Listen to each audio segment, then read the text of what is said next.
We are joined here today by Technical Support Manager Dennis Eijdenberg of Axel, another one of our speakers for the European Base Oil and Lubricant Summit this November in Lisbon. Thank you, Dennis, for being with us today. Cheers. Thanks for having me. Thank you. So before we get into the detail of your presentation, could you tell us a little bit about how you became involved in and passionate about the world of lubricating greases? It is basically a world that no one knows. Within the world of lubrication, over 95% is oil lubricated, but lubricating greases are quite unknown. So it puts you in a niche market where you, as a supplier and producer, would have the option, but also the obligation to inform your customers how to be able to capture the added value of certain products, how to solve issues. So that is something I'm particularly keen of, and linking that to big bulky machinery usually, that's the two things that I'm quite fond of. So your presentation this year is largely focused around lithium-related matters. Yeah, Can you indeed. give us a taste of what you'll be looking to explore in your presentation?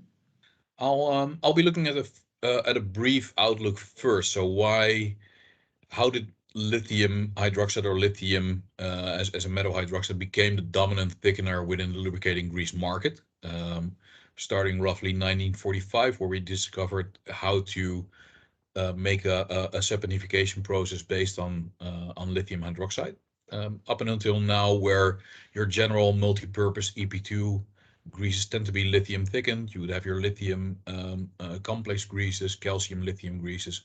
So how did we get there? And then focusing on, well, what is changing in the market today? And as a spoiler alert, lithium is quite unavailable currently in the market, or hard to come by, due to the extreme electrification of, for example, the automotive market, where the same lithium hydroxide that we want to use in our lubricating grease is being used. So there's an imbalance in demand and supply availability.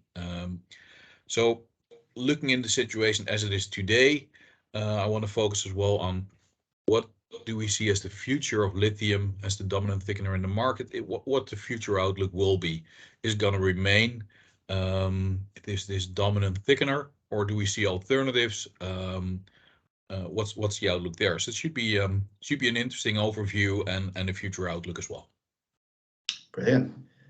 So which of the other confirmed topics or speakers are you particularly looking forward to hearing in Lisbon? That's a tough one, because I don't want to rule anyone out, obviously. So in general, I would say there's quite a balanced program, to be quite honest. There's interesting speakers and topics. For me personally, the focus on some of the bio-based oils and fluids, in combination with some of the topics that focus on sustainability and e-mobility, those are the ones that I will be paying extra attention to. But other than that, it's an interesting and well-balanced program overall. So there's no things I don't look forward to. Yeah, there are a lot of good speaker topics and speakers themselves. I've had the privilege of having an interview with them, like I am doing with you.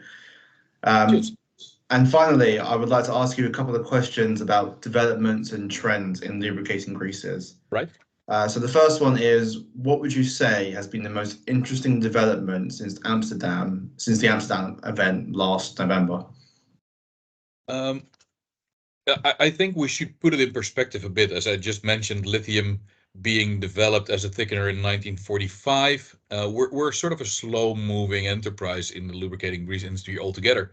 But lithium as a thickener, where we have, especially last year, seen the availability go down, the prices go up significantly. That's definitely a huge trend that we have seen. So that made a lot of effort towards developing other alternatives, or look into alternatives that were slightly overpriced beforehand, but now could be interesting as alternatives. So we're in a very dynamic market currently, as it is within the lubricating grease industry. So that's interesting.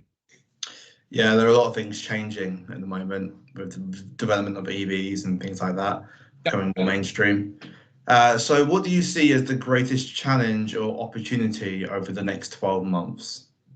I think for everyone within the lubricating industry, let it be oils, let it be lubricating greases, to make sure that we are getting the products that we need in order to produce the products that our customers in the end need to make their machinery roll, move, slide, or do whatever they're supposed to be doing. So overcoming global supply chain issues, getting the right raw materials to the right place on the right time, that is the main issue. Of course, we have the situation in Ukraine that is definitely looking at the energy market, putting some stress on there already. All processes involve energy in some shape, way, or form that we are working with.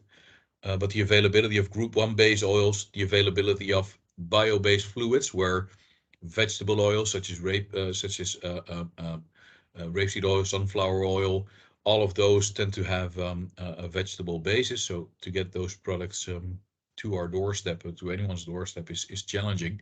So supply chain will be the main challenge to get that up and running. And meanwhile, the challenge is there to make sure that if there are any issues, or looking at a broader outlook, to come up with reasonable alternatives that still provide value to our customers, but looking at the puzzle in a different way. Brilliant. Well, that's all the questions I have for you today. So thank you for your time, and thank you for answering the questions. I'm sure that many of our attendees are looking forward to seeing you at the event in Lisbon. Look forward to it as well, and thanks again for having me. Have a good one. No worries. Thank you. Take care. Thank you. Bye bye.